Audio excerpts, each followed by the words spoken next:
Welcome again to our YouTube channel and our usual reproductive health sessions. Dr. Karanja Mwangi, an obstetrician and gynecologist based in Mombasa, Modern Gyno Clinic at Jubilee Building. So we are starting a new series of our videos, and the topic is about pregnancy. We are going to cover the different trimester, starting from the first trimester, the second trimester, and the third trimester. So we'll start with the first trimester.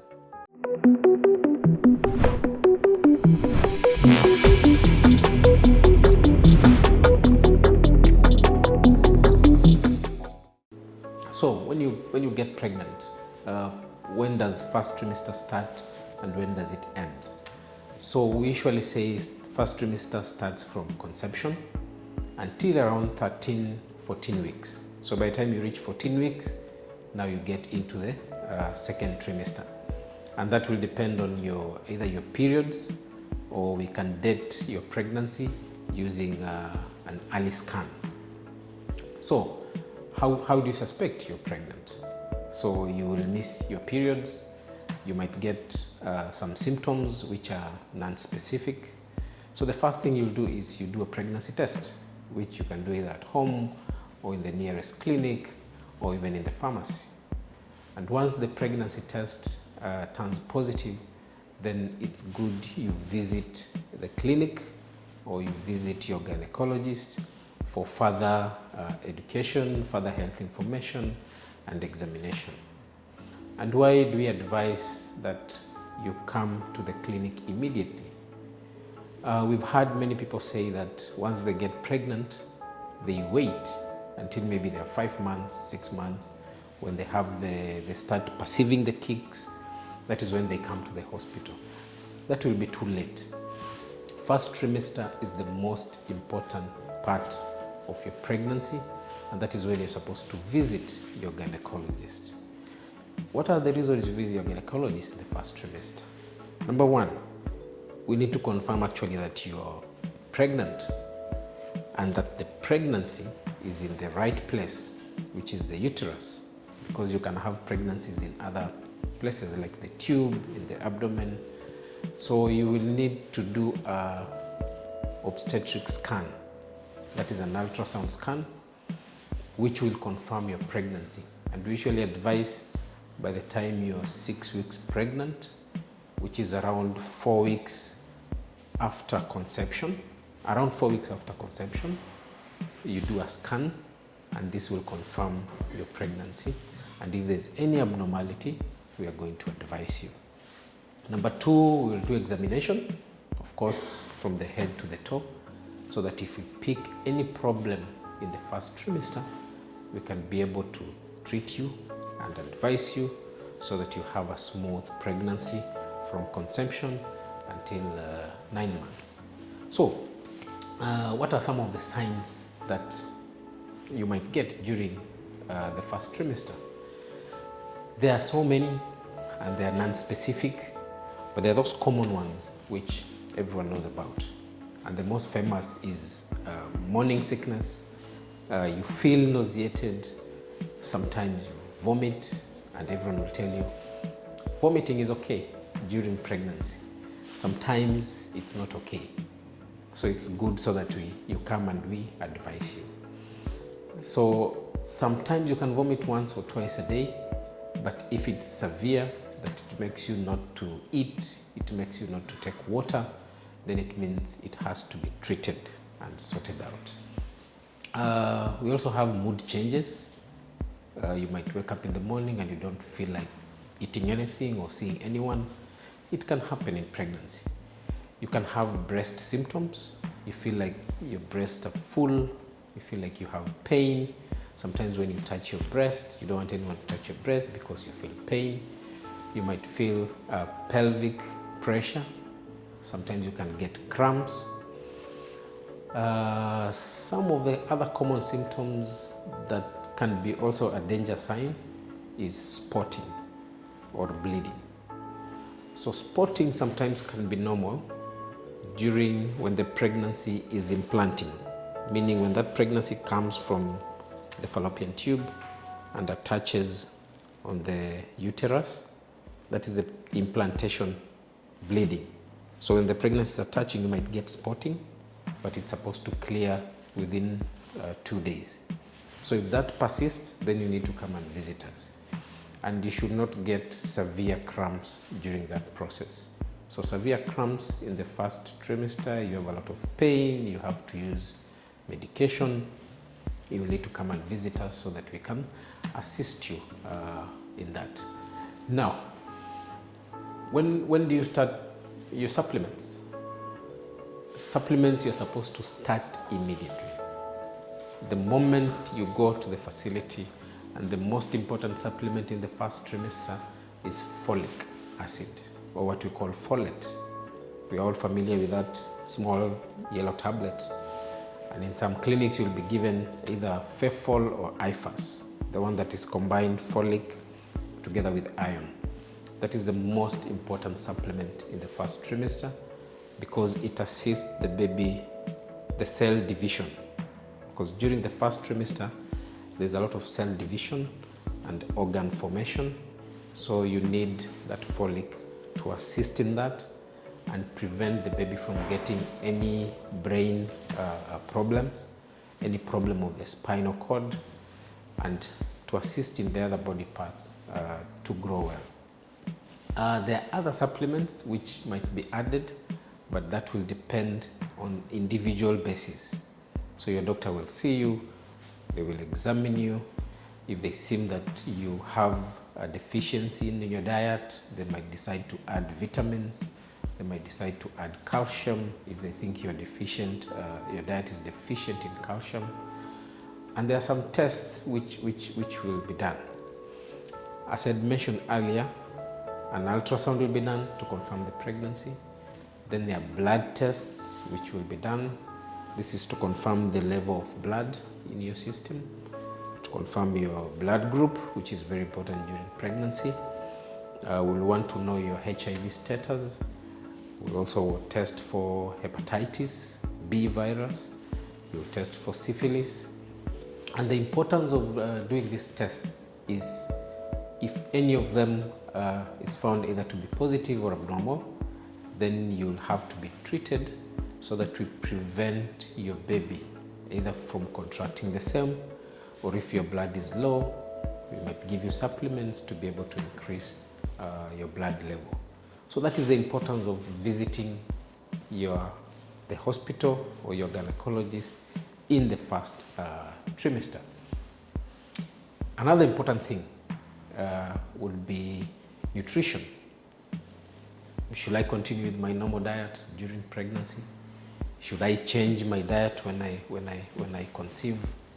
There's a lot of misconception about nutrition, but the most simple basic advice we give is that just take a normal balanced diet.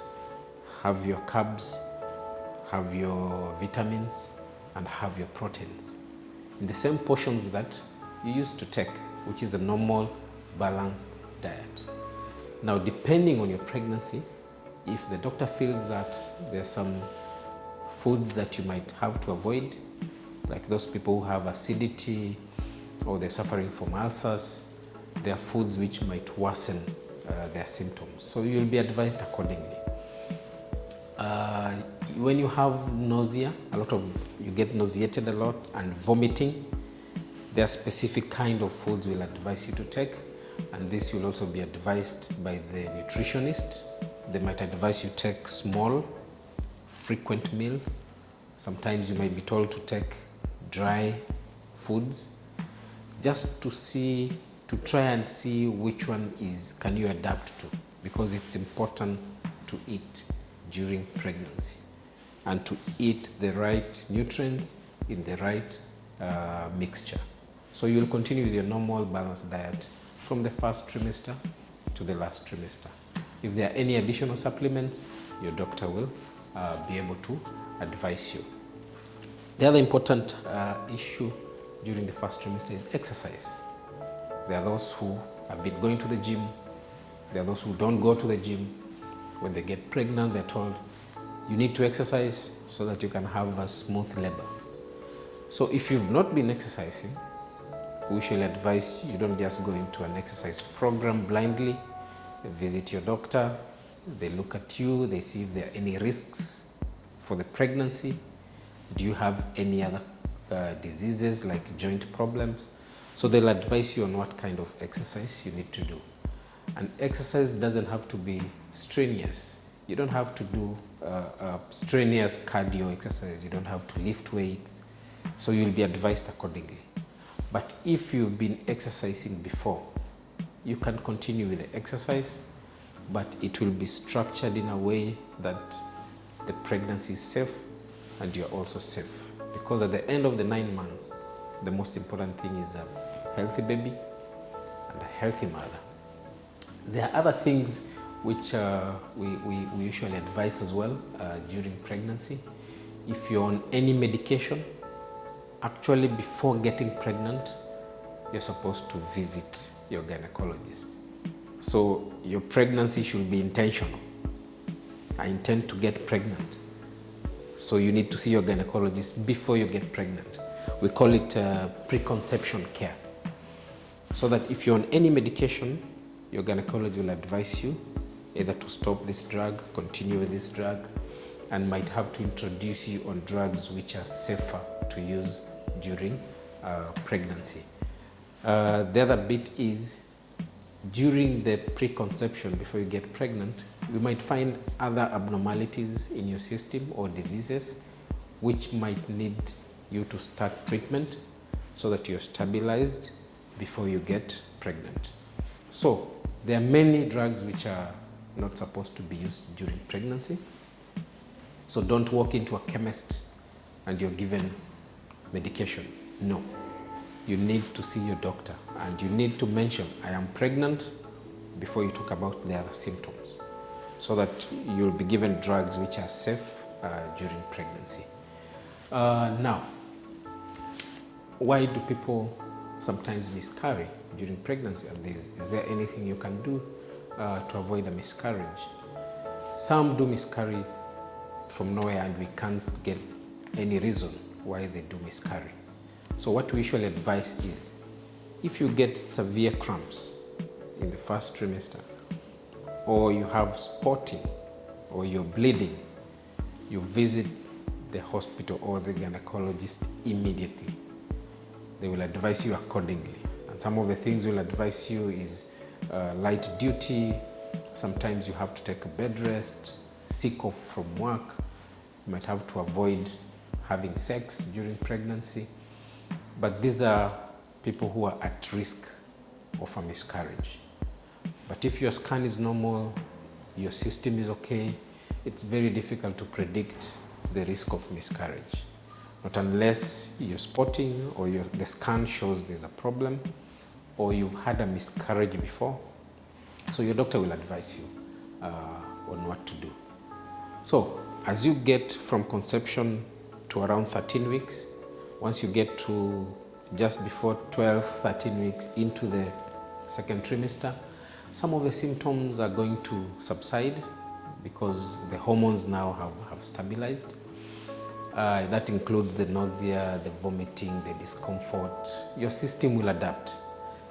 There are those whose symptoms will persist even in the second trimester and the third trimester. That will be managed individually. But majority, once you get to the second trimester, now you'll have other symptoms that are related to the second trimester. Last but not least, can you travel when you're pregnant? I usually ask, why not? You need to live your normal life whether you're pregnant or not. The most important thing is you pay a visit to your gynecologist. They will examine you, they will do a scan. If there's any risk, they will tell you. But if your pregnancy is normal, you can travel by air, you can travel by railway, you can travel by road. There are some restrictions once you get into late second trimester and third trimester. There are those specific restrictions, traveling by air, but generally by road and by rail, depending on what your doctor advises you, most of the time you're safe to travel. But you'll be given special instructions on how you travel, taking breaks in between the travel. So there are some danger signs which you will need to look out for when you're traveling. And your doctor will advise you if you get severe cramps, if you have spotting, maybe your baby is not kicking well, but that usually comes in the second and the third trimester. So any symptoms, new symptom you get as you're traveling and you think that this has not been happening, just consult your doctor. Thank you. As usual, we ask you to subscribe to our YouTube channel. You can contact us through the contacts that have been given here. You can visit also our website as shared here. Thank you for watching. We hope we've been of great help to you. We are continuing with this series of pregnancy. So we will watch our next video on second trimester. Then we'll later do third trimester. Thank you.